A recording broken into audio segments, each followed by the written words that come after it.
TV-nya nanti lupa. Siap. Jangan lupa di-record ya operator.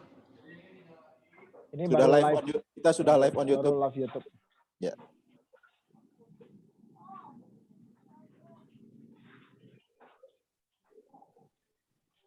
Kang Fardi mah kantornya berjalan ya. Assalamualaikum. Ya Kang Helma. Waalaikumsalam Lagi- warahmatullahi wabarakatuh. Lagi di jalan sambil lagi di Cianjur.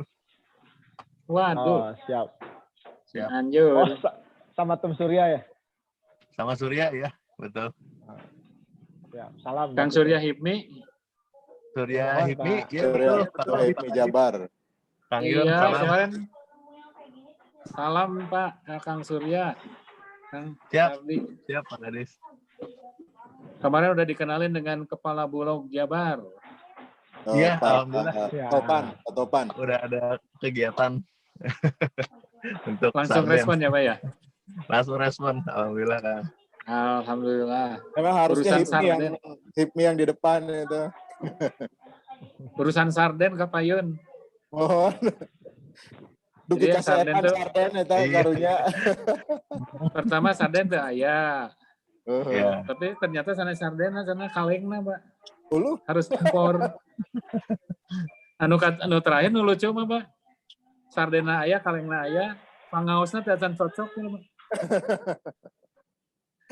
Tadugi ka kitunya Pak, padahal kita mau nolong orang banyak ya. iya mohon. Mau bantu masyarakat Kuda yang nama fleksibel, janten nganggo opsi gitu. Teu kudah disami ratakeun. Bisa jadi sarden dengan apa gitu alternatifnya. Jadi lebih banyak yang terlibat, lebih banyak pengusaha yang bisa mensuplai. Jadi perusahaan juga berputar, tidak hanya pada satu perusahaan. Bahkan kalau saya mau Sebenarnya jangan sampai impor dari uang daerah aja. lain. administrasi Pak. kalau sarden udah pasti impor, Kang Helma nggak ada di Jawa Barat. Tah eta itu yang Nah, mirip. ya di Miris. di Meureun aya Surabaya. lauk urang nu di sanes meureun. Bali. Pabriknya di Jawa Timur kalau nggak salah, sarden itu Jawa Timur di orang mata ya. tidak ada. Kang Helma harus segera mendirikan pabrik itu, olahan Mohon izin, laut. Kang Yun, Pak Ya. Asda, ini udah pernah diinisiasi tahun lalu pertemuan antara kami ya dari HIPMI, terus bahkan sampai waktu itu Ketua Bahlil hadir ya, sekarang Menteri BKPM, lalu ada teman-teman dari Belanda. Kita mau investasi di Indramayu untuk pabrik pengolahan ikan. Nah, salah Tapi satu dia hadir PR-nya Pak Helma. oh, Pak Dudi hadir kan, Pak Dudi imut karena pisan sahur Pak Gubernur teh. Kita ketemu lagi ini tahun 2018 ya, Desember. Kita evaluasi. Jadi tapi kita mohon bantuan waktu itu ke pemerintah, tolong infrastrukturnya karena waktu itu kekurangannya adalah iya punten bari ngobrolnya. Sudah live di YouTube ini Kang Kekurangannya Helma. adalah oh ya. Apa ini karena tadi menggelitik aja tuh dapur aku atau sarden wae harus impor Iya, dari negara. betul. Maksud saya tuh waktu itu persis banget di depan Pak Gubernur kita udah bilang bahwa kita akan investasi pabrik pengolahan, kita udah koordinasi sama koperasi nelayan untuk siap supply kepada kita ikan yang dibutuhkan. Tapi apa? Ternyata dermaganya kurang panjang sama kurang dalam. Nah, itu kita minta ke pemerintah karena itu mah domain pemerintah ya, bukan investasi kita gitu ya. Kita minta bantuan ke pemerintah, tambah dermaganya diperpanjang sama diperdalam. Udah itu aja kita mintanya. Sisanya kita yang ngurus lah ke sana gitu. Itu sampai Desember itu nggak ada pertemuan. 2018 Kang Yun, Pak Dudi ya. Sampai ganti ini kepala dinas berarti. Sampai alhamdulillah Dugi Kayena kita mah udah siap punten ya investasi udah siap. Tapi karena faktor penunjangnya nggak siap kan susah jadinya. Gitu, ini mah update dari HIPMI yang sudah kita coba upayakan gitu ya. Mentok. Karena dikawal Udah ya. siap. Iya, betul. Terus karena itu justru yang begitu itu yang penting dan konkret begitu. Harusnya jadi prioritas utama. Karena kadang-kadang program itu tidak sejalan dengan sedang dilakukan oleh para pengusaha. Jadi program kemana, pengusaha kemana gitu. Akhirnya program-program ekonomi-ekonomi. Hare-hare mana orang. Iya. Mangga tuh di kawitan. Mangga, Kang Gasa, kita mulai. Oke, sepertinya kita sudah cukup ramai ya hari ini karena memang acaranya juga santai teman-teman semua. Jadi kita formatnya 1 jam ya sebelum kita live on air nanti. Bandung TV jangan di-record dulu, saya coba brief para pembicara dulu. Jadi Akang Teteh semua untuk durasi kita ini formatnya santai, diskusi, talk show. Jadi kita ada 3 segmen.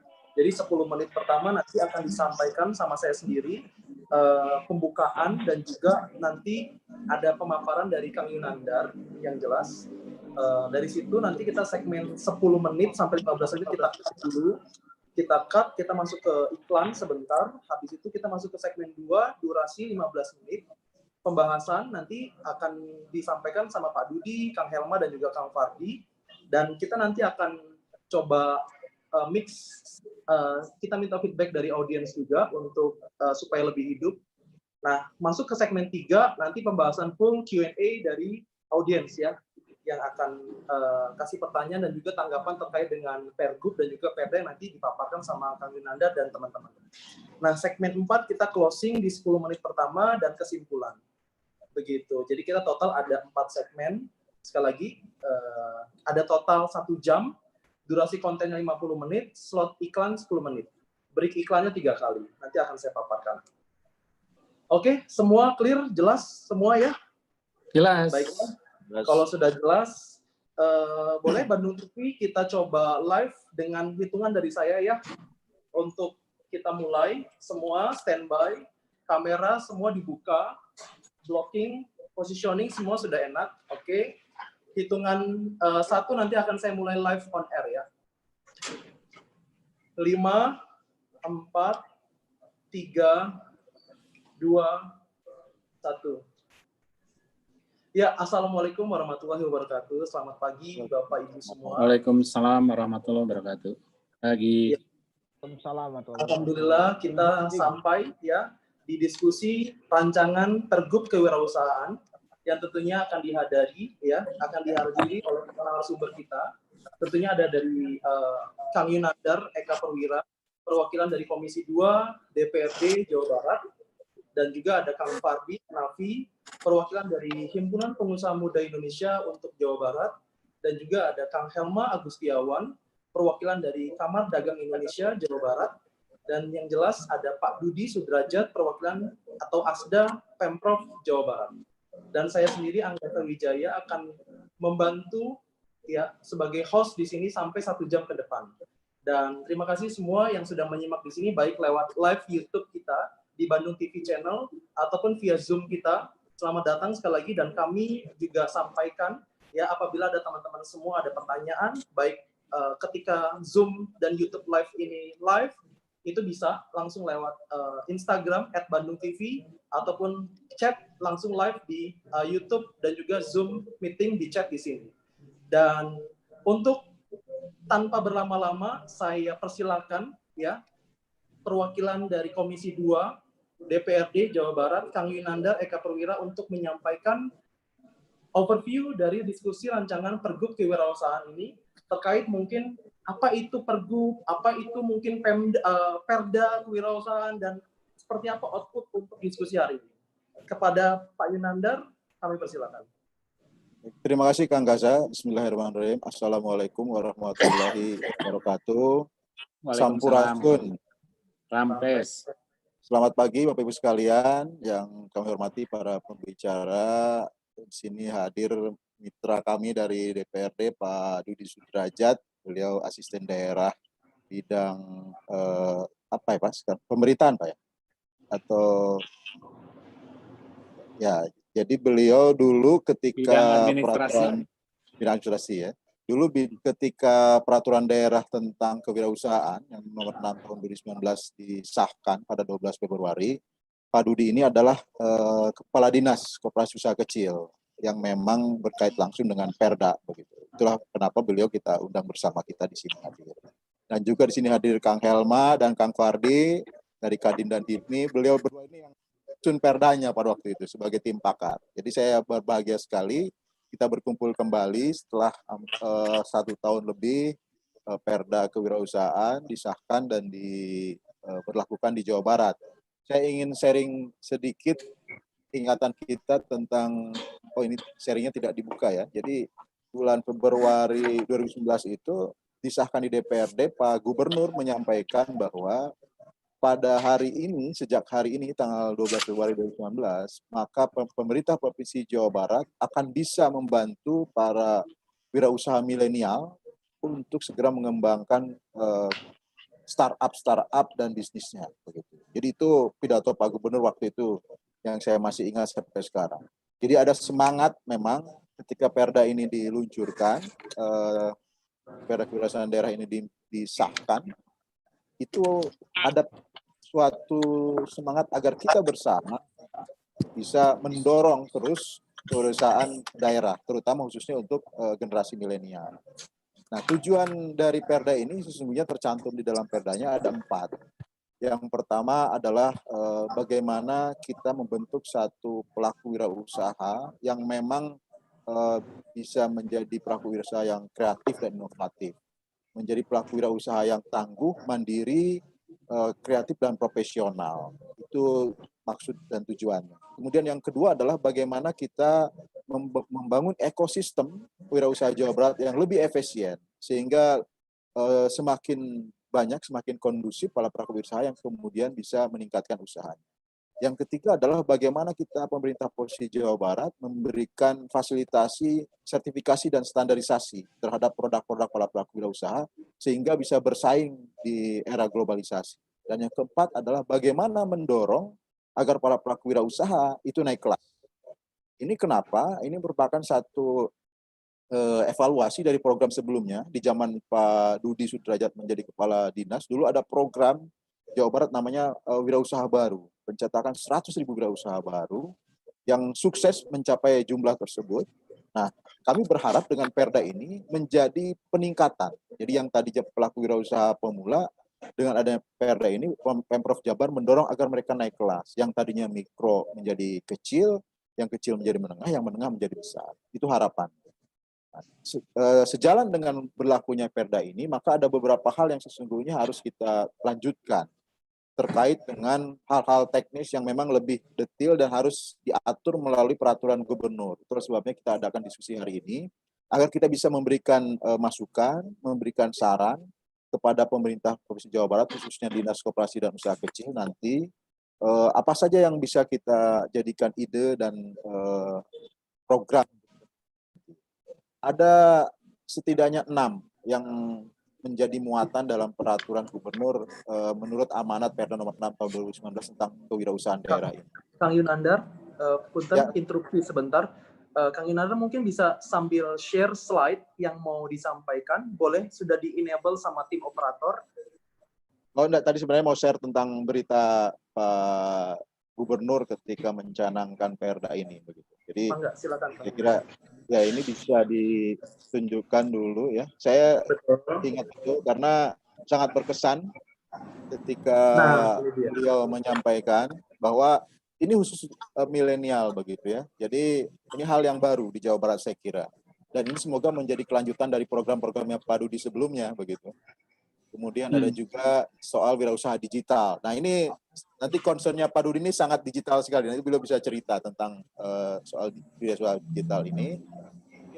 Tentang untuk anak muda. Jadi 3 hal ini yang ingin saya sharing sesungguhnya. Bagaimana Jawa Barat, Pak Gubernur ingin concern di sana terkait Perda ini. Nah, kembali ke Pergub tadi, ada 6 hal yang memang perlu diatur dalam Pergub berdasarkan amanat dari Perda. Yang pertama adalah masalah inkubator kewirausahaan. Inkubator kewirausahaan ini satu hal yang penting dan nanti tolong dijelaskan oleh Kang Felma dan Kang Fardi dalam bagian dari proses kita membentuk para pelaku wirausaha yang tangguh. Itu yang pertama. Yang kedua itu terkait masalah perizinan. Perizinan mungkin sekarang sudah sifatnya online, tapi akan lebih baik lagi bagi para pelaku wirausaha pemula itu juga memahami lebih dini sesungguhnya apa yang mereka harus lakukan ketika mereka terjun menjadi pelaku wirausaha. Kemudian yang ketiga adalah soal insentif pembiayaan. insentif pembiayaan ini selalu menjadi isu pelaku wirausaha. Dalam hal ini di Perda diamanatkan kita membangun satu konsep pembiayaan untuk permodalan yang khusus memang melibatkan lembaga keuangan atau lembaga keuangan yang kita bentuk. Dan dalam waktu dekat kalau Pak Gubernur sudah menginstruksikan kepada Kepala Dinas KUK untuk membentuk BLUD lembaga dana bergulir, itu sudah disampaikan di depan publik.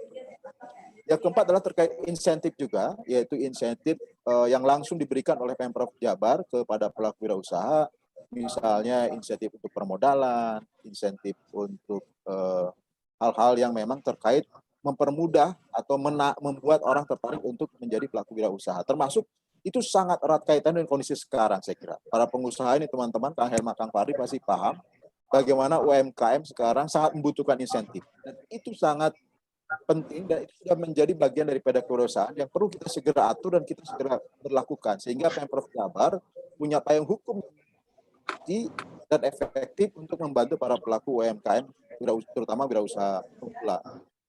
Kemudian juga diatur tentang di dalam Pergub itu tentang forum kewirausahaan.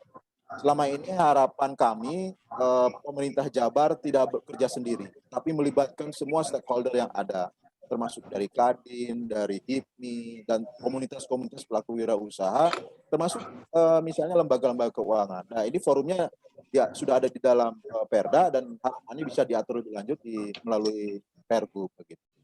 Nah, hal-hal tadi itulah yang kemudian nanti akan menjadi tugas dari gugus tugas yang akan dibentuk melalui Kepgub yang akan dijalankan begitu. Dan ditambah di sana ada rencana induk kewirausahaan daerah yang juga harus ditetapkan dalam periode 5 tahun ke depan. Saya kira itu hal-hal yang memang menurut saya perlu kita diskusikan dan nanti kita jadikan masukan bagi pemerintah Provinsi Jawa Barat untuk membentuk peraturan gubernur kewirausahaan daerah. Demikian Kang Kasih. Oke, terima kasih Kang Yunandar. Jadi itu dia overview dari Kang Yunandar ya, yang diinformasikan di mana juga berkat bantuan Kang Helma dan juga Kang Fahri dari HIPMI dan juga Kadin juga akhirnya seperti yang Kang Yunandar sampaikan, di mana agar kewirausahaan atau UKM-UKM kita di Jawa Barat semakin naik kelas dan siap, mungkin nggak cuma hanya go nasional tapi siap ekspor produk-produknya. Itu dia akhirnya dibuatlah kebijakan-kebijakan yang alhamdulillah telah berhasil ya. Perdanya sudah selesai di tahun lalu ya Kang Yunandar ya, di 2019 Februari Maret, dibantu dari Kadin dan juga Jabar dan juga dibantu Pak Dudi ya. Di situ beberapa elemen juga membantu. Nah, yang jelas inilah adanya diskusi hari ini agar Pergub yang nanti jadi punya peran penting dari eksekutif ya, dari Dinas KUK, dari Pak Dudi dan teman-teman semua dari HIPMI dan Kadin, diharapkan Pergub kewirausahaan ini akhirnya bisa terrealisasi dan bisa turun langsung sampai ke dalam zona yang paling terendah sekalipun ya di UKM Jawa Barat, sehingga kita bisa semakin naik kelas. Dan mungkin yang kedua kita coba dengarkan ya paparan dari 3 pembicara yang lain. Ada Pak Dudi ya, Asda Provinsi Jawa Barat, dan juga ada Kang Helma, Kang Fadi. Cuman jangan kemana-mana pemirsa, habis yang satu ini kita akan balik lagi. Tetap di Bandung TV, di Pergub Kewirausahaan, diskusi barengan teman-teman narasumber.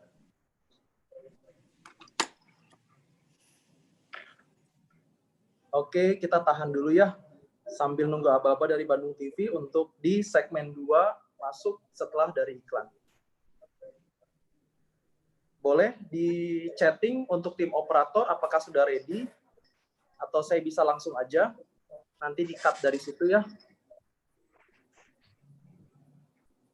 Oke, saya pikir cukup ya, nanti di-cut dari tapping ya. Oke, selamat datang kembali di diskusi Pergub Kewirausahaan Jawa Barat barengan dari beberapa narasumber di sini, yang jelas di Bandung TV Channel milik kita bersama. Dan untuk narasumber yang kedua, pemaparan dari tim eksekutif ataupun kita bicara di sini yang langsung berhubungan dengan Pergub Kewirausahaan, Pak Dudi Sugandi dari Asda Provinsi Jawa Barat. Kepada waktu dan tempat Pak Dudi, kami persilakan.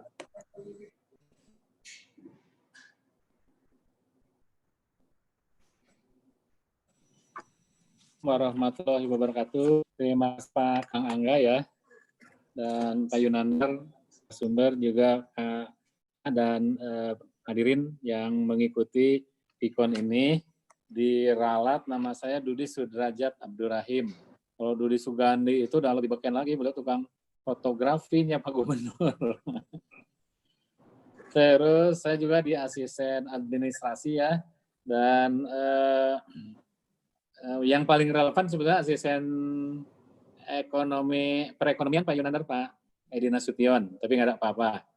Terus kepala dinasnya juga bagusnya memang diundang juga ya Pak ya, Pak Yunandar, biar nyambung, biar sustain gitu kan. Tapi nggak apa-apa, nanti mungkin ada rekamannya. Nah, kaitan dengan pertemuan hari ini, terima kasih Pak Yunandar yang sudah lama nggak ketemu, juga kaitan dengan pembahasan kewirausahaan, Kang Helma juga. Nah, yang pasti sebelum lupa, saya punya komunitas namanya ABCGM Jabar. Jadi rekan-rekan bisa cek itu di Instagram kita, ada ABCGM Jabar. Nah, ini sudah dibentuk 4 tahun yang lalu. Alhamdulillah masih berjalan, dan sekarang sedang menginisiasi untuk membentuk koperasi 5 pilar ABCGM. Saya meyakini Pak Yunandar, masa depan ekonomi kita yang akan mensejahterakan itu adalah koperasi, Pak. Koperasi dengan cara pandang yang baru, terutama digitalisasi. Sekarang kita, nah hari ini fakta, Pak. Kita ketemuan ini pakai teknologi informasi dan komunikasi, pakai Zoom. Yang hebat, yang Zoom-nya yang kaya ya, Pak, siapa lupa namanya. Yang kaya menikmati betul. Dan saya nanti jam 4 ada lagi Zoom. Kadang-kadang seharian itu bisa beberapa Zoom meeting kayak begini. Nah, itu. Jadi di balik musibah pandemi COVID ada juga yang meraup uang kaya raya seperti ini ya. Jadi ada saja seperti itu pembelajaran buat kita. Nah, terus kaitan dengan kewirausahaan tentu juga mungkin saya bicara praktek aja, praktisi pengalaman seperti itu, karena saya membahas intens dengan Pak Yunandar waktu menjadi mitra kerja kami. Dan yang pasti dulu kita punya program waktu zaman Pak Her, yaitu mencetak 100.000 wirausaha baru. Mungkin saya cerita itu aja supaya fokus. Nanti Pak Kang Angga nanti ini aja lah, kira-kira ini relevannya di mana. Baik, Kang. Nah, mencetak 100.000 itu ibaratnya nanam pohon. Tanamlah saya pohon 100.000 gitu kan. Nah, persoalannya siapa yang menjamin pohon itu tumbuh semua? Karena pohon itu harus disiram, harus dirawat, dipupuk, kalau perlu diberi pagar, kalau perlu sudah ada pagarnya ditungguin juga satpam, dan pakai CCTV dan sebagainya. Nah, itu semua cost. Pemerintah sendiri nggak punya uang, ya belum cukup punya uang untuk menjadikan pohon itu tumbuh semua dengan cara-cara yang tadi. Intinya itu. Nggak ada pilihan lain kecuali kita harus ada kerjasama, berbagi, sharing.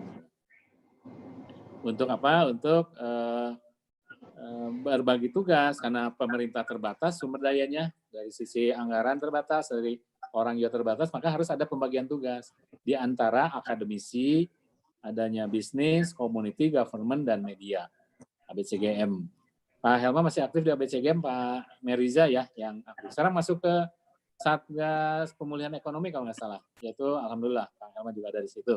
Ini Pak Yunandar ini bisa masuk di situ, Pak, untuk mengingatkan kita kaitan dengan implementasi Perda masuk ke Pergub, dan ya sekarang diuji di Satgas Pemulihan Ekonomi Nasional ini seperti apa untuk bisa masuk ke situ model ekonomi ke depan. Nah, seperti itu Pak. Jadi mencetak itu mudah, relatif lebih mudah. Tapi yang paling penting siapa yang menjamin tumbuh semua. Nah, itu satu, ada ABCGM Jabar. Yang kedua, kita juga itu di Bandung, Pak. Di Indonesia itu di Bandung deklarasikan ada yang disebut ICSB, International Council for Small Business. Jadi kalau kita mengenal Dewan Koperasi, itu sebetulnya kita secara internasional ada Dewan UMKM Indonesia sudah ada, Jawa Barat sudah ada. Jawa Barat istilahnya itu presidennya ketua koordinator apalah. Di nasional presidennya Pak Hermawan Kertajaya dari Makles. Di provinsi Jawa Barat itu ketuanya Pak Ferry Tristianto. Nah, cuma dibantu oleh Pak Asep dari Unpad. Nah, ini yang belum larut Pak di antara kita. Sebetulnya ABCGM itu sama aja kayak begitu. Kalau mau, nah kita sudah ngusulin, tapi mereka juga ya kalau saya dulu bantu aja. Ada acara di Unpar Parahyangan, acaranya di Gedung Sate terakhir untuk makan malam. Pak Gubernur hadir sendiri. Dan pengukuhan tentang pengurus tentang ICSB ini. Nah, ICSB ini internasional. Dan ada pertemuan internasional di Jawa Barat, di Bandung, ada aktivisnya itu Bu Catherine dari Parahyangan. Dan Pak Peri lah seperti itu. Nah, kita sendiri ya belum larut seperti itu. Nah, sebenarnya bagus, Pak. Mereka lebih ke banyak ke pertemuan-pertemuan yang kaitannya dengan pertemuan ilmiah, riset. Seperti itu. Padahal ini juga ada hubungannya dikaitan acaranya UNDP kalau nggak salah, United Nations Development Program. Nah, riset-riset, salah satu hasil riset yang saya tangkap itu diantaranya yang naik kelas Pak Yunandar, hitung-hitungannya dari di Indonesia atau di Indonesia kalau nggak salah, itu dari 100.000 itu cuma satu Pak yang naik kelas. Kapasitas untuk naik kelas itu cuma satu, Pak. Sisanya yang lain gimana? Yang lain tetap aja jadi pengusaha, jadi usahawan gitu kan. Tapi ya gitu-gitu aja. Karena nggak ada pilihan lain. Nggak ada pilihan pekerjaan lain gitu kan. Jadi mau pegawai negeri susah, mau ke perusahaan susah, ya akhirnya seperti itu. Tapi yang naik kelas hitung-hitungannya itu 100.000 itu satu. Mungkin saya lupa ada jurnal-jurnalnya dulu yang bisa kita ya oleh sebab itu nanti ke depan mungkin Kang Helma juga ada ABCGM kita undang sebagai nanti mungkin masuknya nanti di forum Pak, forum wirausaha. Terus yang kedua juga ICSD, Pak Peri. Pak Peri itu pelaku Pak, pelaku benar beliau mah, pelaku praktisi benar gitu kan Pak. Kadang-kadang saya mah nggak pakai teori-teori, saya mah yang penting bisnis saya menghasilkan uang. Kemarin juga saya telepon, aduh pusing. Saya harus ngejual 2 mobil untuknya. Tapi sekarang udah mulai kegiatan. Terus yang Pak Dudi ditunggu di Lembang makan siang kan. Macet. Belum nggak macet sekarang. Dan saya mah pengennya macet kenapa? Jadi buat dia mah macet itu untungnya buat dia seperti itu. Pak Ferry itu. Nah, jadi ada potensinya ada seperti itu Pak. Untuk praktisi gitu kan Pak. Dan beliau juga kalau diundang saya udah cukup dekat itu selalu hadir gitu, di ABCGM. Nah, itu Pak, jadi itu pernah. Yang berikutnya, nggak ada pilihan lain, kita arahnya itu ke digital. Hidup kita ini sekarang dipengaruhi oleh digital. Faktanya sekarang kita pakai Zoom seperti ini. Ada COVID, tidak ada COVID, digitalisasi, teknologi informasi dan komunikasi yang mempengaruhi hampir sekian persen kehidupan kita. Mau koperasi, mau korporasi, mau DPRD, legislatif, mau eksekutif pemerintahan, mau bank, mau LSM, atau mau apapun, selama orientasi organisasi kita ke kecepatan pelayanan, nggak mungkin tanpa menggunakan ICT atau TIK, Teknologi Informasi dan Komunikasi. Nah, oleh sebab itu, ada wirausaha milenial. Kalau saya sudah kolonial, Pak, saya sudah angkatan ABG, angkatan Ba'da Gocap, gitu, Pak. Jadi udah hampir-hampir nggak mengikuti, tapi saya masih mengikuti lah perkembangan ICT seperti ini karena memang meminati bidang saya seperti itu. Jadi bisa jadi ICT jadi bagian dari bisnis kita, atau juga core bisnis kita itu di ICT sangat mungkin. Seperti itu, karena potensi di kita itu sudah banyak sekali. Tinggal kita mendorongnya. Berikutnya, kami juga sudah ada kerjasama dengan salah satu ini ya sudah masuk ke unicorn kalau nggak, atau belum ya, yang blibli.com. Itu punyanya Kang Angga, kalau waktunya habis saya dikasih tahu. Bisa kelamaan. Kita ya, 3 menit lagi, Pak. 3 menit lagi. Kita dengan blibli.com. Nah, itu ada acara tahunan yang disebut dengan Big Start. Seperti itu. Hampir tiap tahun ada orang Jawa Barat yang jadi juara, Pak. Ada 4 ada 4 kategori ranking yang diperlombakan, dikompetisikan. Terus yang diperkompetisikan itu senilai 1,1 miliar.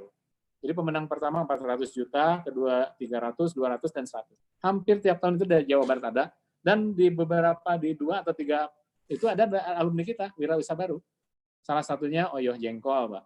Yang hebatnya itu Jengkol masuk ke level tingkat gengsi tinggi. Nah, mereka itu seperti Indonesian Idol. Dipilih dari ribuan, diseleksi sedemikian rupa sampai ke tinggal beberapa, mungkin 20. Setelah itu mereka di pendampingan. Nah, yang saya tahu Oyoh Jengkol itu didampingi oleh Daniel Mananta, Pak, VJ-nya MTV dan sebagainya. Diasah sedemikian rupa, pada akhirnya itu dikompetisikan itu, di ujungnya harus presentasi. Nah, menurut saya cara-cara seperti itu mungkin bagus sekali menurut kita dan harus kerjasama. Yang kedua, Pak, pernah diundang, saya pernah mewakili Pak Gubernur dan saya juga pidato lah seperti itu di acara grand final Big Start itu. Yang kedua dari kita ada Salaku dari Bekasi, itu alumni kita Wirausaha Baru. Serba salak, bikin pai salak, bikin kue salak, bikin rujak dan sebagainya salak kayak seperti itu. Nah itu alumni kita. Sekarang masih saya komunikasi. Terus dari Bandung ada yang kosmetik, ada yang tas backpack yang smart backpack kayak gitu, Pak. Dari Jawa Barat, Bandung kebanyakan seperti itu. Saya pikir kita potensinya banyak sekali. Nah jadi nggak ada pilihan lain kecuali satu digitalisasi, Pak. Kedua kolaborasi dan nggak ada rugi sekali kita membuat Superman. Yes. Tapi hebat sekali kalau kita bisa membuat super team. Karena itu kuncinya di situ. Terima kasih. Assalamualaikum warahmatullahi wabarakatuh. Nuhun. Waalaikumsalam warahmatullahi wabarakatuh. Hatur nuhun Pak Dudi Sudrajat ya, Asda Pemprov Jawa Barat. Dan yang jelas pemirsa masih tetap di Bandung TV di diskusi kewirausahaan Jawa Barat yang kita akan nanti bicara dari perwakilan Himpunan Pengusaha Muda Indonesia Jawa Barat dari HIPMI, ada Kang Fardi Hanafi, dan juga dari Kadin ada Kang Helma. Seperti yang tadi dipaparkan oleh Pak Dudi Sudrajat sendiri, Pak Dudi telah berhasil ya. Pak Dudi juga sebelumnya Kadis KUK ya Pak ya? Saya di Dinas Koperasi 3 tahun. Betul. Sekarang di asisten sudah mau 2 tahun, 1 tahun 7 bulan. Alhamdulillah. Bentar lagi jadi wali di kota ya Pak ya? Diskominfo 6 tahun. Di Bapeda 18 tahun, Pak. Masya Allah. Nah itu dia. Betul teman-teman semua para UKM Jawa Barat yang jelas silakan saya undang juga di sini pertanyaan buat Pak Dudi dan juga Kang Yunandar. Di sini kita bertemu dalam satu diskusi di mana Perda tanggung jawabnya Kang Yunandar ya, Pergub wilayahnya Pak Dudi dan tim yang nanti akan membuat ini semakin sederhana untuk akhirnya kita bisa optimalkan di seluruh UKM Jawa Barat.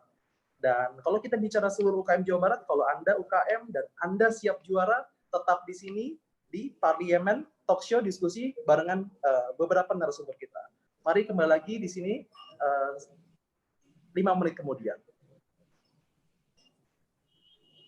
Oke, kita siap-siap, kita ke Kang Helma dulu ya untuk segmen 3 di sini.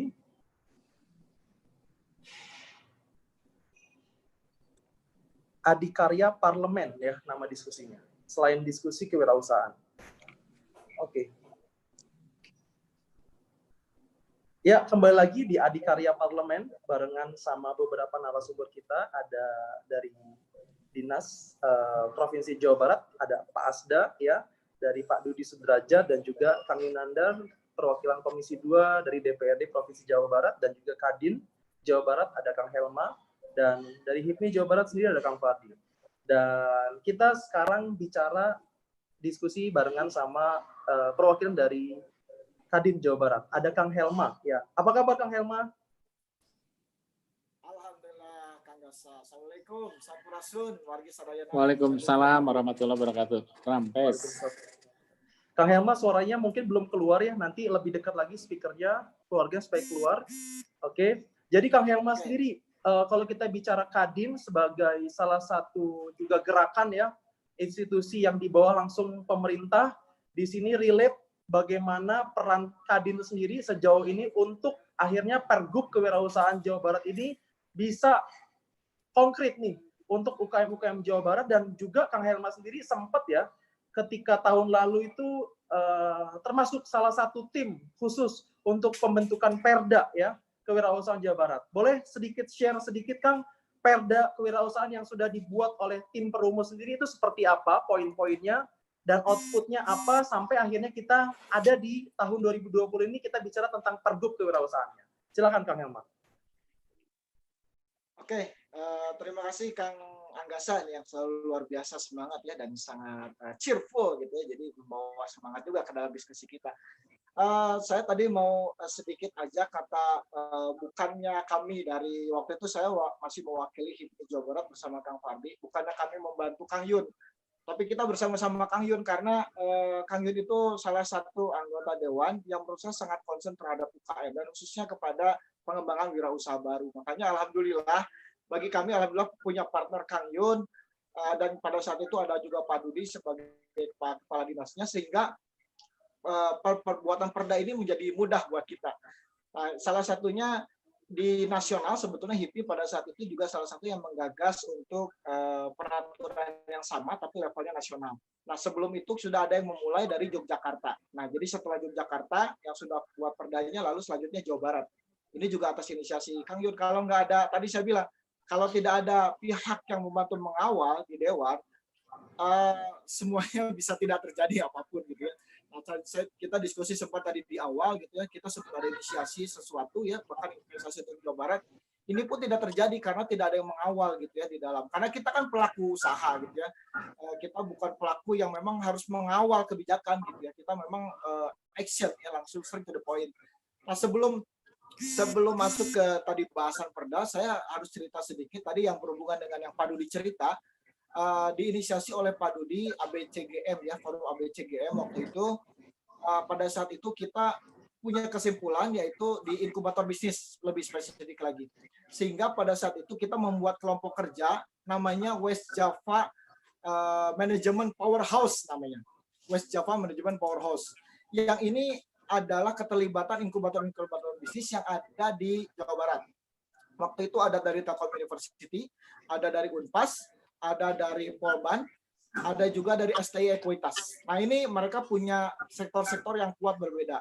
Polban kuat di teknologi, Telkom University juga sama di telekomunikasi, Ekuitas kuat di keuangan. Jadi kita menyatukan itu.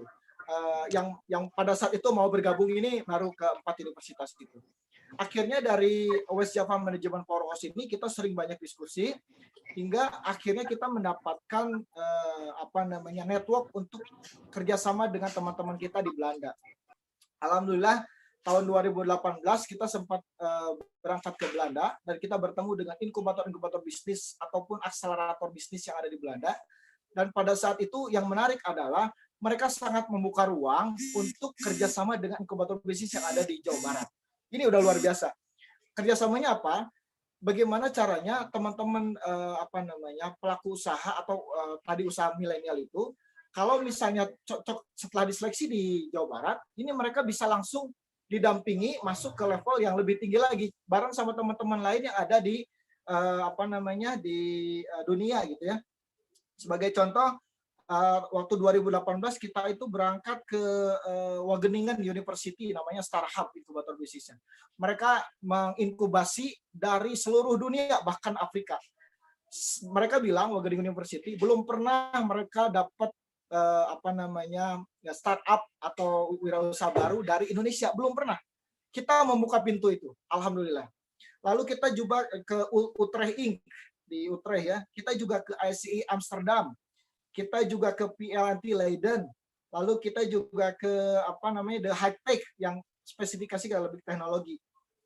Kita juga ke HNK Rotterdam sama ECR Rotterdam. Pintu kerjasama sudah terbuka lebar. Nah, maka dari itu kita pada saat saya masih menjadi HIPMI Jawa Barat sangat confident bicara sama Pak Gubernur, mendiskusikan hasil temuan kita atau hasil apa yang sudah kita kerjakan.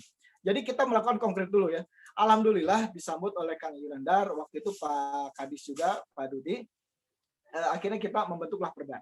Udah selesai perda, kenapa perda ini penting? Karena perda ini kan salah satu yang permasalahan pada saat kita mendorong kewirausahaan itu ada 6 poin biasanya. Ada kualitas SDM, manajemen, penguasaan teknologi, modal, daya saing, sama produktivitas. Nah, dengan adanya proses inkubasi, berarti akan ada pendampingan intensif terus-menerus selama 2-3 tahun. Lalu ada juga pendampingan orang per orang. Kadang ada masalah juga tidak hanya di bisnisnya, tapi juga di pelaku usahanya ya, di individunya pengusahanya. Pada saat mindset dia menjadi pengusahanya sudah betul, sehingga pola pikir ke depannya akan betul gitu ya. Karena kalau kadang pengusaha itu ada yang dia memang riset ke produk, fokusnya gitu, atau riset ke jualan gitu. Nah, di mana keunggulan dia ada di mana sebetulnya, sehingga nanti kalau di inkubator bisnis itu yang kita buat itu bisa kita hubungkan dengan lembaga-lembaga inkubator bisnis yang lain. Misalnya ada yang kuat di teknologi, pengennya tuh dia produksi aja, tapi dia nggak mampu mengatur keuangan atau menjual. Kita bisa kolaborasi dengan inkubator bisnis yang memang ada punya talent yang bagus di telekomunikasi, misalnya di keuangan, misalnya kita bisa gabung-gabungkan. Idenya begitu. Lalu selanjutnya inkubator bisnis juga apalagi yang base-nya perguruan tinggi ya, akan ada 7S lah kalau kita cerita. 7S itu biasanya kalau kita mau bikin bisnis pasti perlu tempat. Nah, space, lalu ada share ya berhubungan dengan laboratorium dan sebagainya, itu disediakan di kampus. Ada juga service aneka konsultasi di kampus, banyak sekali dosen gitu ya, bisa membantu. Ada juga support dukungan akses, kampus juga bisa bantu akses gitu ya. Lalu skill development mulai dari bimbingan teknis, training, workshop. Ada juga seed capital dan juga sinergi. Nah, seed capital dan sinergi ini yang pada saat setelah saya 2019 kemarin menjadi pengurus Kadin, saya dan Kang Fadi kebetulan sama-sama di bidang yang sama, di bidang UMKM dan koperasi, kita membentuk satu program yang teman-teman di Kadin Jawa Barat, di HIPMI Jawa Barat, asosiasi pengusaha ini punya uang. Mereka nggak mau nyimpen di bank sebetulnya, karena tidak valuable buat mereka, karena lebih banyak berkurangnya daripada bertambahnya. Nah, mereka ingin banget untuk berinvestasi ke pengusaha atau ke usaha-usaha baru yang menarik gitu. Tapi apa mediumnya? Apa yang mereka bisa percaya mereka menyimpan uang dan uangnya aman gitu. Nah, ini kemarin kita sudah akan kerjasama dengan Kang Yud, sekalian laporan Pak Dudi, dengan DPM PTSP Jawa Barat. Mereka punya gedung baru 4 lantai yang belum teraktivasi lah. Kita akan rencananya mengaktifasi gedung itu diantaranya dengan program kerjasama dengan Kadin Jawa Barat. Nah, jadi kita akan kerjasama dengan fintech yang ada yang direkomendasikan oleh OJK yang tentu legal, sehingga kita akan memperkuat orang-orang yang menyimpannya aman, orang-orang yang dibantunya juga, yang diinvestasi juga aman. Kita akan bantu terus dampingi kerjasama dengan inkubator bisnis. Nah, selanjutnya ada yang menarik, contohnya kenapa salah satu diamanat di dalam Perda itu adalah kita harus bikin sistem informasi kewirausahaan, karena menarik. Sampai sekarang kita belum punya data yang spesifik banget ya tentang kewirausahaan di Indonesia itu ada berapa, khususnya di Jawa Barat ada berapa. Makanya sebagai contoh misalnya di Brazil itu udah ada datanya, dari 384 inkubator bisnis yang ada di Brazil itu 2.640-nya istilahnya itu tenannya mereka, 2.500-nya di 2.509 lulus, 45.599 menarik tenaga pekerjaan gitu ya, meng-hire tenaga kerja dan menghasilkan 20 triliun dari perputaran bisnis. Sekarang Jawa Barat sudah punya datanya belum? Indonesia udah punya datanya belum? Saya yakin karena saya udah cari di Google nggak ada data itu. Dan saya harapkan dengan adanya sistem informasi kewirausahaan yang diamanatkan di dalam Pergub ini bisa dibuat. Apalagi Pak Dudi mah sangat melek ya, kalau setiap presentasi Pak Dudi pasti selalu kita ke Singapura itu nggak pakai lagi kalau visa atau paspor itu udah langsung ke digital gitu ya. Itu Pak Dudi selalu cerita tentang. Lalu selanjutnya yang jadi masalah dari perkembangan inkubator bisnis diantaranya yang ada di perguruan tinggi misalnya itu adalah masalah status lembaga pendirian gitu ya, komitmen dan sebagainya. Alhamdulillah sudah ada pemerintah pusat meminta perguruan tinggi untuk membentuk inkubator bisnis.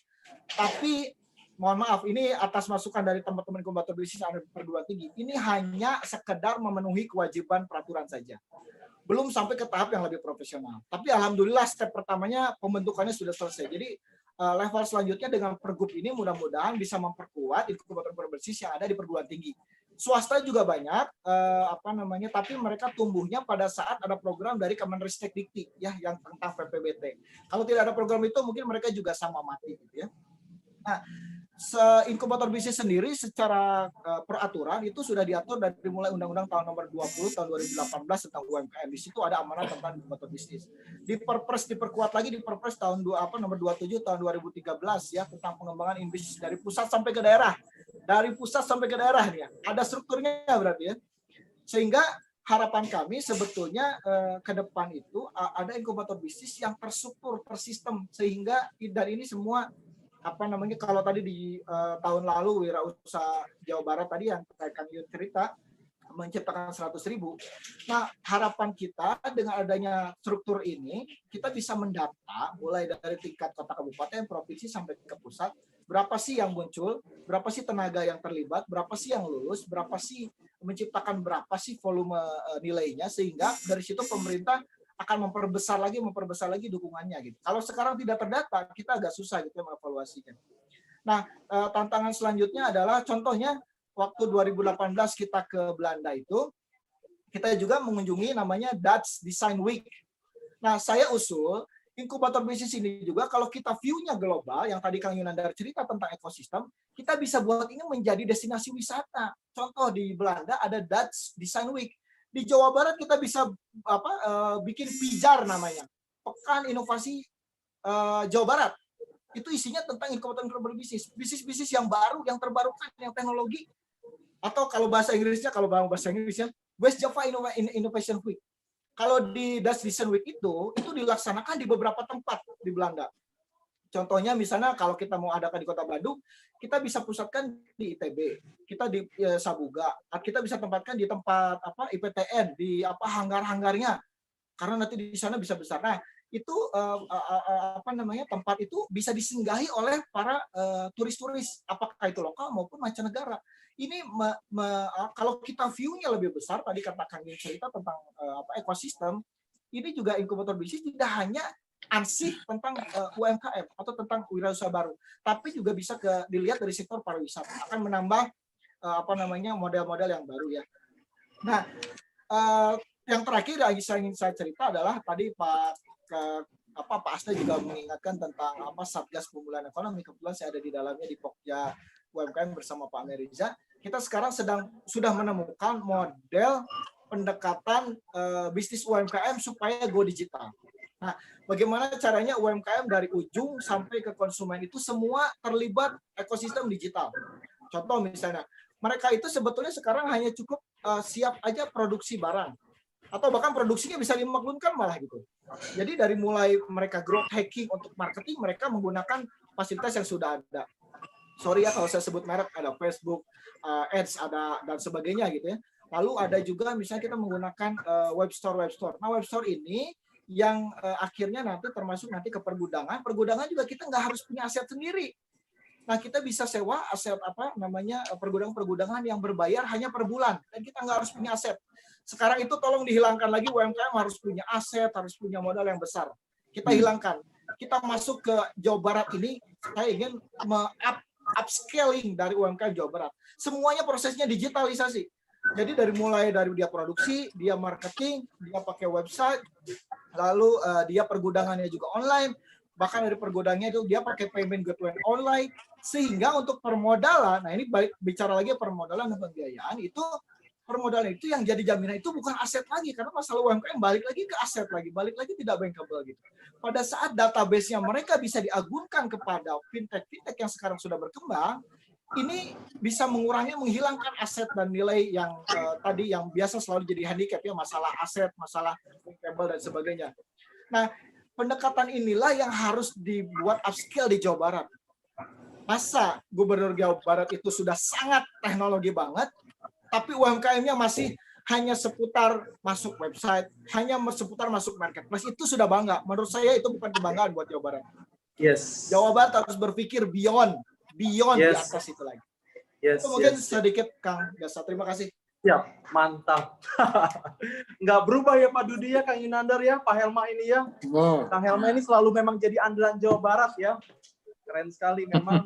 Apalagi sekarang Kang Helma udah di Kadin ya. Nanti bentar lagi mungkin di bawah BKPM ya. Oke. Sudah di Satgas sekarang juga. Iya, sedikit overview sedikit. Kang Helma tadi mention banyak hal ya buat akang teteh yang sudah join ataupun baru join di sini. Jadi Kang Helma sendiri itu perwakilan dari Kamar Dagang Indonesia Jawa Barat yang kebetulan di bidang kewirausahaan ya fokusnya, dan fokus juga di bidang pariwisata ketika sebelum di Kadin di HIPMI. Jadi memang ada beberapa poin yang Kang Helma tadi sampaikan terkait dengan permodalan, yang mana ada akses dan ada peluang juga dari teman-teman warga sipil Jawa Barat yang sebenarnya punya capability, punya uang, punya funding yang butuh disalurkan gitu ya. Dengan Kang Helma tadi memaparkan juga ada peluang dan bahkan ada kerjasama ya dengan beberapa institusi dinas permodalan yang tentunya supaya membuat itu lebih terarah dan lebih secure ya.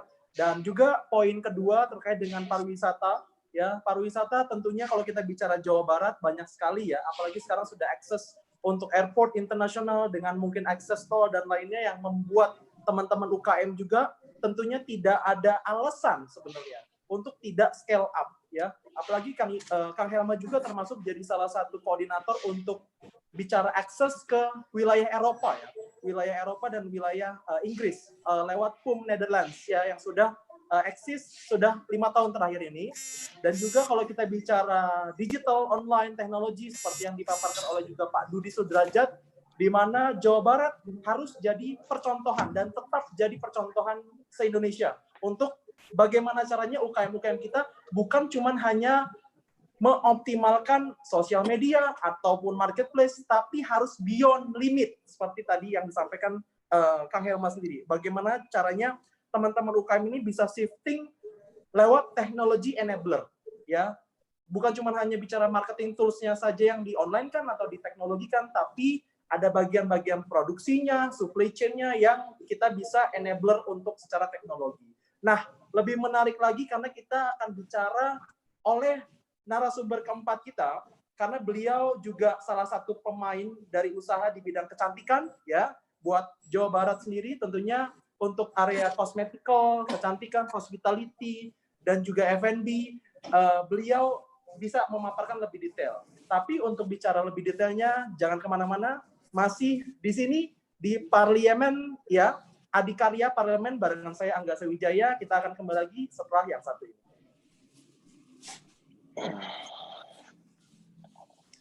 Oke, segmen keempat, standby Kang Fardi Hanafi dari HIPMI Jawa Barat. Ya. Siap, oke. Makin glowing jelas, aja nih ya, bos suara ya. Suara jelas nggak, Kang Gasa? Jelas, clear. Oke, siap. Oke, standby, 3, 2, 1. Ya, selamat datang lagi pemirsa di Adikarya Parlemen barengan beberapa narasumber kita yang luar biasa hari ini. Tentunya dari Komisi 2 Dinas DPRD ya. DPRD Provinsi Jawa Barat ada Kang Yunandar Eka Pewira ya. Dari Asda Provinsi Jawa Barat ada akang kita yang luar biasa yang tentunya awet muda Kang Dudi Sudrajat ya. Dan yang ketiga yang baru memaparkan terkait dengan beberapa hal perwakilan dari Kamar Dagang Indonesia, Kadin Jawa Barat, ada Kang Helma. Dan yang keempat, kita ketemu langsung dengan perwakilan dari HIPMI Jawa Barat, yang kebetulan juga pemain dari beberapa industri, Kang Fardi Hanafi. Kepada Kang Fardi, kami persilakan. Ya, Assalamualaikum warahmatullahi wabarakatuh. Alhamdulillah, sehat Kang Gasa, terima kasih. Alhamdulillah, waalaikumsalam warahmatullahi wabarakatuh. Waalaikumsalam Ini warahmatullahi lagi mobile nih ya, Kang Fardi. Iya, sorry lagi sambil di jalan kebetulan di daerah Cianjur. Tapi mungkin nanti apa yang kita lakukan di sini bisa juga kita sharing-sharing juga sebagai salah satu tambahan informasi skema kewirausahaan. Betul. Gitu. Ya, selamat pagi semua, Kang Gasa, terima kasih, Kang Yunandar, Pak Dudi, dan Kang Helma. Terima kasih telah diberikan forum yang luar biasa ini terkait dengan Pergub Kewirausahaan sebagai kelanjutan dari Perda Kewirausahaan. Mungkin saya alhamdulillah jadi pembicara terakhir, jadi banyak materi tadi yang juga sudah disampaikan sama Kang Helma dengan begitu baik. Saya mungkin hanya bantu akan menambahkan sedikit. Yang pertama, sempat disinggung oleh Pak Dudi terkait dengan pandemi mampu memberikan beberapa usaha itu ternyata mengalami peningkatan khususnya di era digital. Ya, itu betul sekali karena berdasarkan data dari teman-teman yang bergerak di sektor digital e-commerce itu transaksinya total bisa meningkat selama masa PSBB di angka 300% kurang lebih. Begitupun dengan industri-industri yang sudah mature di digitalnya. Sehingga kita melihat di sini bahwa kewirausahaan yang ada sekarang itu harus tidak lepas dari digitalisasi. Nah, itu yang pertama. Terkait dengan amanat Perda Kewirausahaan sendiri yang kita ketahui bahwa tujuannya untuk meningkatkan kuantitas dan kualitas pengusaha, materi ini harus kita bahas untuk menjadi suatu pergub ini, menjadi program ini harus secara komprehensif. Kita tahu bahwa isu yang ada di level pengusaha pemula itu adalah menciptakan produk untuk startup. Kemudian naik ke level berikutnya, dia isu juga cara menciptakan pasar atau pembeli. Sehingga ketika kita ingin mencetak wirausaha, kita tidak bisa hanya memikirkan satu part aja tanpa melibatkan part yang lain. Artinya ketika kita ketahui bahwa pengusaha itu butuh edukasi tentang wirausaha, itu saja tidak cukup. Sehingga tadi ketika dibahas tentang 100.000 pengusaha di Jawa Barat, saya belum dapat secara utuh seperti apa gambaran tentang program tersebut. Tapi yang pasti harus ketika kita menciptakan perusahaan itu, kita harus menciptakan suatu skema yang komprehensif. Tidak hanya memberikan edukasi, tidak hanya memberikan modal, tapi juga menciptakan pasar, gitu. Oleh karena itu, di sini kita bisa juga salah satunya dengan melibatkan perusahaan-perusahaan besar. Perusahaan-perusahaan besar atau perusahaan menengah yang sudah cukup mature untuk melibatkan para UKM menjadi salah satu suppliernya atau menjadi distributornya. Dengan begitu, ilmu yang mereka dapatkan, skema usaha yang mereka dapatkan itu bisa utuh dan lengkap. Gitu. Mereka tidak hanya diajarkan cara berjualan secara online atau hanya diajarkan cara menciptakan satu produk, tapi juga dibantu dicarikan pasarnya, gitu. Nah, hal ini mungkin juga tadi Kang Helmat sempat studi banding ke Belanda. Kalau saya sempat ada studi banding ke Korea, di Korea Selatan itu produk saya sama produk pengusaha yang ada di Korea Selatan, harga jual mereka itu 30% dari harga HPP saya. Jadi saya seandainya menjual dengan harga 9.000, saya produksi dengan harga 9.000, mereka menjual dengan harga 3.000. Artinya very efisien, super efisien. Nah, di situ kita bertanya, bagaimana mereka bisa punya biaya produksi yang sangat efisien? Ternyata kuncinya adalah ada keterkaitan dari seluruh aspek produksi. UKM di sini dilibatkan dalam produksi raw materialnya. Kemudian nanti untuk packagingnya itu dilibatkan juga UKM. Dan semua itu terintegrasi dalam satu area tertentu. Sehingga cost-nya sangat efisien. Dan mereka dari bahan mentah menjadi setengah jadi dan bahan jadi itu ada di dalam satu kawasan tertentu. Nah, itulah yang saya juga lihat di Indonesia ini ada sulit untuk bisa menciptakan satu area klaster industri yang seperti itu. Kita tahu bahwa contoh pabrik saya di mengambil produksi sumber bahan bakunya ada yang masih impor. Kemudian kalaupun tidak impor dari daerah lain, kita ngambil. Artinya ada cost di situ dari satu tempat ke tempat lain, cost transportasi maupun di situ ada yang namanya keuntungan yang diambil dari setiap pos ke pos lain, sehingga biaya akhir hasil barang yang diproduksi itu menjadi mahal. Gitu. Nah, artinya inilah kesempatan kita ketika kita menciptakan pergub atau nanti akan jadi program kewirausahaan, kita memastikan adanya link antara perusahaan besar dengan UKM. Jadi kalau kita memacu mereka untuk ekspor, saya yakin akan ada kesulitan mereka dari mulai database pengusaha yang di sana, kemudian sampai kepada teknis pengiriman dan standar quality yang mereka miliki, sehingga ketika mereka untuk sampai ke level ekspor, otomatis harus ada guidance dari perusahaan besar yang bisa membantu mereka memproduksi secara baik, baik segi quality controlnya maupun menjaga kuantitas barangnya supaya bisa sustain. Seperti itu. Oke, kemudian berikutnya terkait dengan program yang akan kita bangun ke depan, itu harus ada key sukses indikator atau indikator apa saja yang kita katakan sebagai kalau program itu sukses. Artinya menciptakan wirausaha itu bukan hanya sekedar memberikan pelatihan, dan ketika sudah melatih satu orang, 2 orang, atau 100.000 orang, dan itu sudah di-checklist menjadi seorang wirausaha. Sudah mencetak 100.000 wirausaha melalui pelatihan. Tidak demikian. Tapi wirausaha itu diciptakan dengan data sukses indikator berupa berapa omset yang hasilnya mereka bisa bukukan. Artinya ketika sudah dilatih, kemudian kita dapat informasi produk apa yang mereka ciptakan dan berapa omset per bulan yang bisa mereka hasilkan. Itulah yang ketika mereka bisa menciptakan omset itu dan mereka bisa ada profit dari omset yang mereka ciptakan, baru kita anggap mereka telah dicatat sebagai pengusaha. Seperti itu. Kemudian ada lagi, ini saya bahas mungkin agak loncat-loncat karena memang isu soal UKM ini sangat banyak dan kita juga perlu tahu semua isu-isu yang ada di lapangan tentang mereka.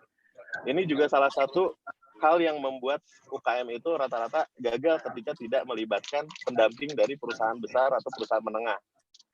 Mereka berusaha, contoh konkret ya, mereka punya modal 20 juta ngebangun usaha. Saat mereka bangun usaha, mereka punya omset sebulan 15 juta. Dan mereka punya pendapatan bersih 1 juta misalnya. Ketika kita tanya apakah usaha mereka untung, mereka jawabnya untung. Tapi dari persepsi bisnis itu tidak untung. Kenapa? Karena mereka tidak menghitung yang namanya depresiasi. Kapan balik modal 1 juta itu kalau mereka harus mengembalikan profitnya dalam 20 juta, artinya harus 20 bulan mereka menyelesaikan pengembalian modal investasinya. Sedangkan dalam 1 tahun berikutnya mungkin mereka sudah harus keluar biaya sewa lagi, sehingga mereka reinvestasi di situ. Kemudian dalam keberjalanannya ternyata ada pembelanjaan barang atau alat yang rusak. Gitu. Jadi kalkulasi keuntungan dari suatu UKM yang diciptakan itu rata-rata selalu gagal dalam perhitungan finansial karena usaha atau pendapatan yang mereka dapat itu tidak cukup untuk mengcover biaya. Jadi yang mereka anggap selisih sebagai keuntungan itu hanya berdasarkan dari nilai omset dikurangi dengan operasional yang harian, yang rutin, seperti gaji pegawai, bayar listrik, dan sebagainya. Nah, itu juga kita harus waspada dan kita harus melihat UKM-UKM yang lagi dalam posisi itu. Gitu. Nah, hal-hal seperti itulah yang akhirnya seolah-olah kita telah menciptakan UKM, telah menciptakan pengusaha, padahal kita hanya memberikan mereka napas selama 6 bulan atau 1 tahun sebelum akhirnya mereka bangkrut dan memiliki aset yang lebih rendah daripada saat sebelum mereka memulai usaha. Sebelum mereka mulai usaha, mereka punya tabungan 20 juta. Setelah mereka menghabiskan tabungan 20 jutanya untuk usaha, tahun depannya dia tidak punya tabungan sama sekali. Dan bahkan usahanya tutup. Nah, itulah yang banyak terjadi di lapangan terkait dengan UKM. Kemudian yang terakhir, yang tadi disampaikan sama Kang Helma, itu betul sekali bahwa yang kita harapkan dari pemerintah juga salah satunya adalah penciptaan database yang lengkap, di mana database ini bisa dijadikan juga sebagai bahan jualan kita ke luar negeri. Kita contoh kemarin di Kadin, mungkin Kang Helma juga mengikuti agendanya, kita ada program namanya Kadin Select. Di Kadin Select itu kita berinisiasi untuk membuat, saya kebetulan dari HIPI juga di Kadin Jabar juga, di sana kita selama 1 bulan itu membuat kuesioner terkait dengan pengusaha-pengusaha yang ada di Jabar. Tapi kuesioner ini kita buat sangat detail, datanya termasuk dengan jumlah omsetnya, jumlah pegawai, luas area usaha, kapasitas produksi. Nah, alhamdulillah kita berhasil mengkurasi lebih dari 800 usaha dengan database yang sangat detail. Yang mana database ini betul seperti Kang Helma sampaikan, tidak bisa kita temukan di dinas atau di kementerian manapun terkait dengan jumlah produksi mereka secara real, kemudian luas jumlah tenaga kerja, lapangan, jumlah area usahanya, gitu kan, dan jenis barangnya termasuk foto hasil produksinya mereka. Nah, itulah yang kita butuhkan ketika kita mencetak satu pengusaha, kita bisa menciptakan juga katalog yang bisa kita pakai untuk berjualan ketika kita studi banding ke daerah lain atau ke negara lain. Itu saja mungkin. Dan yang terakhir juga ini tadi saya mau membahas juga soal Cianjur. Di sini ada teman kita di HIPMI Cianjur itu yang bergerak dia di bidang pertambangan, namun dia memberikan saran juga bagaimana melibatkan bidang pertambangan dengan UKM. Artinya ternyata perusahaan-perusahaan menengah atau besar itu mereka siap membeli produk-produk yang dihasilkan dengan standar tertentu. Mereka juga siap menyediakan suplai barangnya. Contoh dalam hal ini tambang pasir. Mereka siap menyediakan batunya, mereka siap membeli hasil produksinya. Yang mereka butuhkan hanyalah mesin untuk mengolah itu. Artinya ketika kita memberikan bantuan taruhlah berupa mesin, artinya itu sudah selesai mencetak pengusaha yang sudah memiliki omset tetap dengan suplai barang yang terjaga. Jadi suplainya ada, pembelinya pun ada, hanya dengan mesin. Saya juga pernah melihat kemarin ada dari kalau nggak salah Kementerian Industri memberikan mesin jahit gitu kepada kepada beberapa pelaku usaha atau ibu-ibu. Tapi kekurangannya yang kita lihat adalah tidak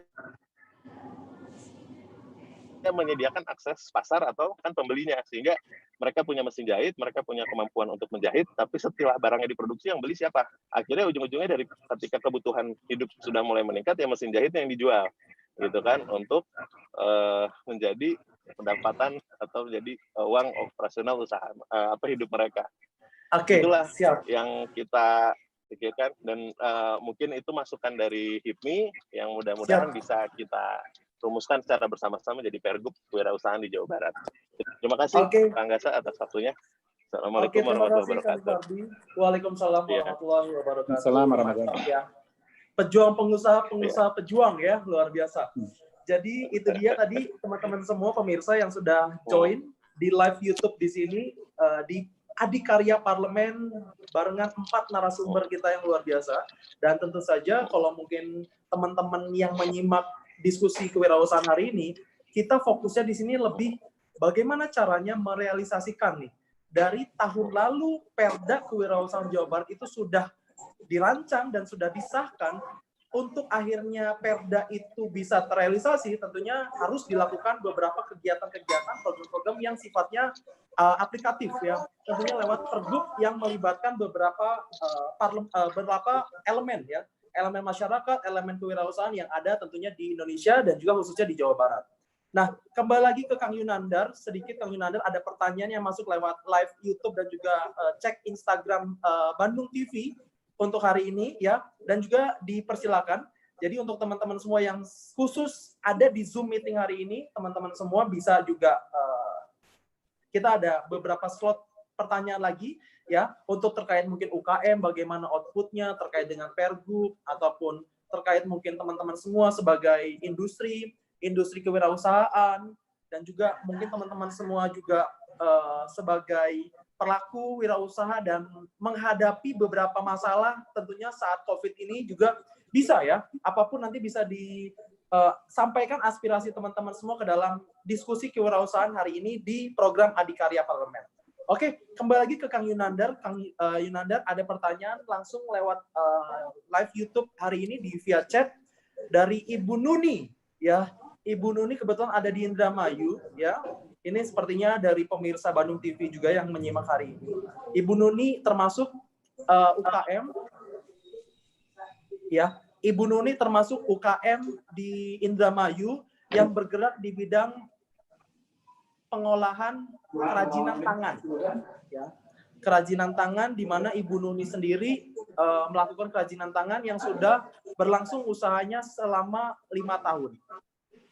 Dan kalau kita bicara usaha, Ibu Nuni sendiri sekarang kesulitan nih Pak Yunandar untuk bisa membuat usahanya scale up ya, untuk bisa akhirnya berkembang dan bisa menjadi salah satu UKM yang bertahan sampai beberapa tahun ke depan. Itu dari Kang Yunandar sendiri arahan untuk mungkin tipe seperti Bu Yuni ini seperti apa Kang Yunandar, kalau dari Pergub dan juga Perda yang telah disahkan ini seperti apa Kang Yunandar? Ya, terima kasih Kang Gasa. Jadi kalau di pemerintah Provinsi Jawa Barat itu sudah ada programnya. sampai hari ini di Dinas Koperasi Usaha Kecil, bagaimana para pelaku usaha yang sifatnya masih mikro ini kita naik kelaskan. Nah, jadi kalau bisa memang memantau program-program yang ada di pemerintah Jawa Barat, khususnya Dinas KUK, bisa lewat Instagram, bisa lewat Facebook, bisa lewat websitenya begitu. Itu setiap tahun ada. Nah, yang kedua juga ada program dari Pak Gubernur terkait permodalan, yaitu kredit mesra begitu ya dari Bank BJB. Ini diperuntukkan bagi para pelaku usaha mikro yang memang memerlukan permodalan. Dan ini tanpa agunan, dan ini harapannya bisa digunakan oleh seluruh masyarakat Jawa Barat. Saya kira begitu, nanti teman-teman Pak Dudi bisa menambahkan. Baik, dipersilakan Pak Dudi, boleh sekaligus closing statement-nya ya. Jadi kalau menurut arahan Pak Dudi sendiri untuk UKM-UKM yang ingin tetap bertahan sampai beberapa tahun kemudian dengan mungkin mengakselerasi usaha-usahanya, seperti apa arahan-arahan dari Pak Dudi? Oke, sepertinya Pak Dudi lagi agak trouble dikit. Kita masuk ke Kang Helma ya. Kang Helma, boleh sedikit arahan sedikit untuk teman-teman UKM Jawa Barat agar terus bertahan dan juga bisa mengakselerasi usahanya sampai beberapa tahun ke depan, dan juga mungkin closing statement-nya untuk diskusi hari ini. Oke, terima kasih. Ini salah satu juga yang kita harapkan dari Perda maupun Pergub ini ya ke depannya terkait dengan pendampingan dan juga permodalan usaha. Nah, tadi sudah disampaikan oleh Kang Yunandar tentang akan dibuatnya BLUD berhubungan dengan permodalan pembiayaan. Nah, ini saya harapkan sih ya kita bisa juga terlibat Kang Yunandar di dalamnya ya, Pak Dudi. Kami ingin mengarahkan, membantu supaya Pak Dudi ada ingin baru mengarahkan di-swab, kalau bisa di-swab dulu. Oh, siap. Di rumah. Siap Pak. Mohon izin Pak, kalau bisa nanti kan BLUD yang mau dibangun dan ditempelkan di Dinas KUK itu untuk Jawa Barat, kalau bisa one step ahead ya, tadi balik lagi ke beyond lah gitu ya, untuk pengenalan UMKM. Misalnya BLUD-nya bentuknya kalau bisa bentuknya fintech lah gitu ya, sehingga tadi balik lagi ke model yang dibangun di Jawa Barat untuk ekosistem UMKM di Jawa Barat itu lebih ke ekosistemnya, seluruh prosesnya masuk ke digital semua. Untuk masalah dukungan siapa saja lembaganya kita sudah punya, kita sudah siapkan. Mungkin Kang Yunandar juga tahu, Pak Dudi tahu bahwa Pak Gubernur sudah membentuk badan baru namanya Badan Kreatif Kreasi namanya. Kalau nggak salah namanya Kreasi namanya. Kreasi Jawa Komite, Barat Pak, itu Komite Ekonomi. Komite Inovasi Kreatif Jawa Barat. Belum jadi badan, Pak, masih komite masih. Sorry. Komite Ekonomi Kreatif Jawa Barat. Nah, di belakang kreatif itu banyak orang-orang pelaku industri atau pelaku usaha di bidang kreatif yang juga ekosistemnya tadi yang saya sudah cerita di awal. Sayangnya kalau misalnya kita bisa share screen, saya bisa jelaskan juga secara lebih rinci. Tapi mungkin di kesempatan lain kita bisa cerita tentang model ini. Sehingga tadi mulai dari model yang berhubungan dengan ekosistem UMKM di Jawa Barat, pemerintah tidak hanya mendorong ekosistem itu, tapi juga pemerintah ada di dalam ekosistem itu. Misalnya BLUD yang akan dibangun itu, kita kan sudah punya Bank BJB, kalau instrumen keuangannya seperti itu. Nah, kita harus berpikirnya beyond. Misalnya BLUD yang mau dibuat, misalnya jadi bentuknya fintech. Nah, fintech ini tidak harus pemerintah yang turun langsung, bisa kerjasama dengan pihak-pihak, misalnya kerjasama dengan IP, bisa kerjasama dengan Kadin. Ya. Lalu, atau misalnya lembaga BLUD ini kalau memang secara regulasi tidak mampu membuat menjadi seperti fintech, kerjasama dengan fintech yang sudah ada, yang existing, tapi pola distribusinya menggunakan pola fintech, sehingga tidak hanya mendukung ekosistem UMKM secara keseluruhan, tapi juga lebih transparan dan lebih terbuka, sehingga orang bisa mudah mengakses dan semua prosedurnya jelas gitu ya. Lalu yang kedua, bisa jadi BLUD itu juga berfungsi sebagai inkubator bisnis atau bisnis akselerator ya. Kalau di luar negeri banyak istilahnya bisnis akselerator. Tadi buat ibu misalnya ada Indramayu, dia sudah 5 tahun. Kalau dibilang waktu lebih dari 5 tahun, ini tidak masuk ke skala mikro harusnya ya. Tapi kita harus lihat berapa orang, berapa omset aset dan sebagainya. Sehingga sebetulnya jangan-jangan dengan potensi bisnis kria di Jawa Barat ya, kalau kita lihat mungkin Kang Yu nanti bisa ini merevisi ya. DRB di Jawa Barat dari sektor industri kreatif, dari 16 subsektor industri kreatif, 3 yang terbesar adalah kuliner yang pertama, yang kedua fashion, yang ketiga adalah kriya. Nah, kriya itu yang tadi Ibu cerita di Indramayu. Nah, kriyanya kriya apa dulu? Nah, kalau kriya ini punya potensi yang bagus, ada sentuhan dari teman-teman, misalnya inkubator bisnis atau misalnya teman-teman desain yang kita nanti akan create, gitu ya, ada inkubator bisnis atau apa bentuknya, ada sentuhan desain sehingga dia punya selera, produknya selera luar negeri. Bahkan kita tidak hanya market luar negeri ya, tapi market dalam negeri aja, kalau tesnya luar negeri atau tesnya internasional, itu akan marketnya mudah. Jadi tadi yang disampaikan oleh Kang Fahri, kita tidak hanya membantu memasarkan, tapi kalau produknya sudah memang kebutuhannya dibutuhkan oleh konsumen, mereka akan dicari. Jadi kita nggak usah bersusah payah membantu menjualkan. Jadi kita akan bicara dari awal, from beginning. Jadi kita bicara gimana caranya value yang dimiliki produk itu memang dibutuhkan konsumen. Kan rata-rata produk UMKM kita rata-rata memproduksi satu produk itu yang berdasarkan menurut dia bagus gitu. Bukan berdasarkan customer base gitu ya, bukan berdasarkan customer needs gitu ya. Nah, itu yang pertama tentang tadi berhubungan dengan keuangan. Yang kedua, saya juga ingin sedikit cerita. Ini mas sebagai langkah konkret kita Pak Dudi dari awal tadi mulai BCGM, bikin World West Java Management Powerhouse. Akhirnya kita dari situ sudah membentuk lembaga seperti inkubator bisnis lah. Kalau di Instagram namanya Founders Talent, pakai S, Founders Talent. Alhamdulillah dengan isu COVID ini.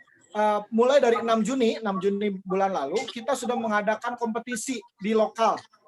Alhamdulillah sudah ada beberapa startup yang akhirnya yang tadi saya cerita di awal bahwa dunia itu sudah membuka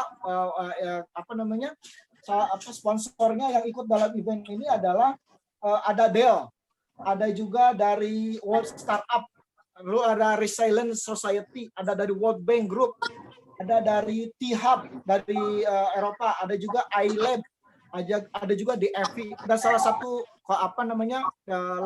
lembaganya adalah Founders Talent kita dari Indonesia, dari Jawa Barat. Nah, yang menarik adalah pada saat final sejak 6 Juni itu yang masuk ke dalam final ada 9 tim. 5 tim dari Indonesia, Kang Yun, Pak Dudi. 5 tim itu dari Jawa Barat, Kang Yun, Pak Dudi. 5 tim dari Jawa Barat. Sisanya ada 2 dari Thailand, 2 lagi dari India. Pemenangnya kemarin sudah diumumkan pada tanggal baru kemarin diumumkan, dan pemenangnya adalah yang menarik, pemenangnya dari Indonesia, dari Jawa Barat. Namanya Waktu Tani. Nama startupnya Waktu Tani. Jadi saya ingin cerita ini tentang Indonesia Agritech 4.0 and Agri Supply Chain. Nah, Kang Yunandar sering banget WhatsApp ke saya ya, teman-teman sahabat Bandung TV.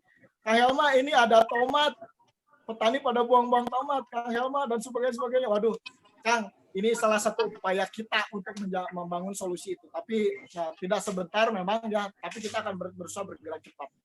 Nah, jadi andaikan peraturan ini, pergub ini, kepgub ini segera diputuskan, ini orang Indonesia itu banyak yang pintar, banyak yang punya potensi. Contohnya ini dengan kompetisi luar negeri aja, Indonesia ini bisa jadi juara loh. Thailand padahal idenya bagus banget. India yang terkenal banget IT-nya, di India ya kita tahulah terkenal banget IT-nya. Bahkan di beberapa perusahaan startup atau bahkan di California sana di Amerika Silicon Valley. Sekali orang India yang Silicon Valley itu banyak sekali orang India. Bahkan kalau boleh saya cerita adalah salah satu usaha yang sedang growth di Indonesia yang sudah dibeli sahamnya sebagian oleh perusahaan besar. Itu CEO-nya orang India loh. Nah, India tuh terkenal banget IT-nya. Mungkin sudah paham ya Kang sama Pak Didi. Tapi kita bisa mengalahkan, kita bisa jadi juara.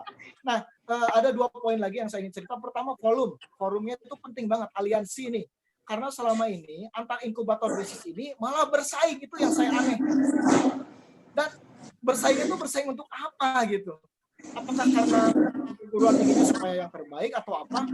Menurut saya bersaing boleh, berkompetisi boleh, tapi sinergi lebih baik daripada kompetisi. Ini untuk Indonesia, untuk Jawa Barat gitu ya. Misalnya contoh tadi saya cerita, misalnya saya ambil contoh misalnya di Polban ada orang yang anak yang punya talent, teknologi bagus banget. tapi dia nggak bisa ngurus keuangan, dia nggak bisa ngurus pemasaran. Untuk pemasaran kita bisa misalnya talent-nya ngambil dari Telkom University. Untuk masalah keuangan kita bisa ngambil dari STI Ekuitas misalnya. Sehingga mereka jadi satu startup yang komplit.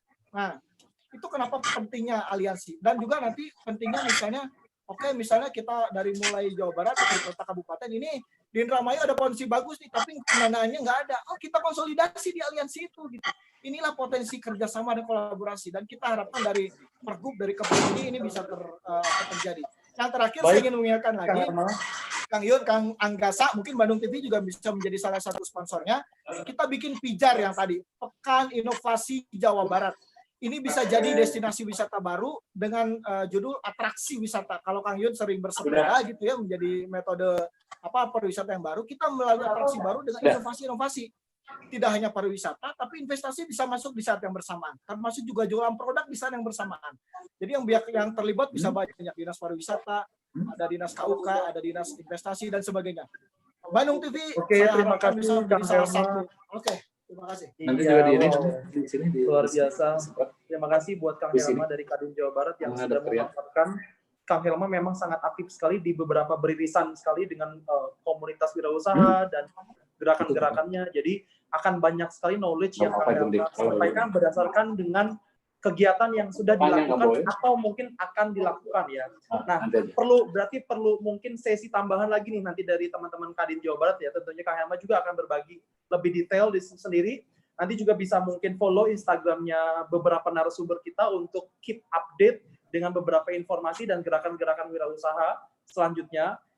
Karena memang waktu kita terbatas, Pak Dudi Sudrajat, ada sedikit speech yang mau disampaikan untuk kesimpulan dari pertemuan hari ini dan bagaimana Pak Dudi sendiri mendukung Pergub kewirausahaan ini akhirnya bisa sampai langsung ke masyarakat lewat beberapa program-program yang aplikatif. Silakan Pak Dudi. Sedikit Pak Dudi, 1 menit. Oke, 1 menit Pak, 1 detik. Ya, ini Pak, kaitan dengan BLUD, dulu itu dengan Pak Aher kita sudah diskusi.